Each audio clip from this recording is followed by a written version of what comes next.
আড়াই মাস পর খুলনা প্রকৌশল ও প্রযুক্তি বিশ্ববিদ্যালয় কুয়েটে ক্লাস শুরুর কথা থাকলেও লাঞ্ছিতে জড়িতদের শাস্তির দাবিতে কর্মবিরতিতে শিক্ষকরা। এছাড়াও তারা বলছেন আইনসম্মত হয়নি উপাচার্যের অপসারণ। এ অবস্থায় কবে নাগাদ ক্লাস শুরু হবে তা নিয়ে অনিশ্চয়তা দেখা দিয়েছে।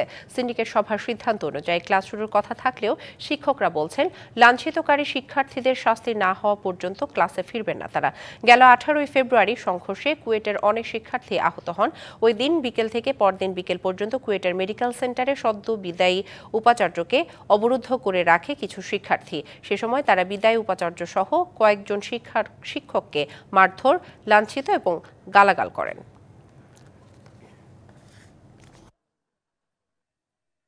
বিশৃঙ্খলা সৃষ্টিকারী এবং শিক্ষক লাঞ্ছনার সাথে জড়িত সবার বিচার দাবিতে শিক্ষকবৃন্দের একাডেমিক কার্যক্রম থেকে বিরত থাকার ঘোষণা দেওয়া হয়েছিল। সেটা চলমান আছে। শিক্ষকবৃন্দ আগামীকাল সাধারণ সভা করবে, সেখান থেকে যে মেসেজ আসে সেটা পরবর্তীতে জানতে পারবে। এই পরিস্থিতি ওভারকাম করে আমরা কীভাবে বিশ্ববিদ্যালয় একাডেমিক কার্যক্রম আমরা শুরু করতে পারি, চেষ্টা চালাচ্ছেন যে 2-1 দিনের মধ্যে আমরা কীভাবে আমাদের একাডেমিক কার্যক্রম শুরু করা যায় এবং এটা বাস্তবিত করা যায়।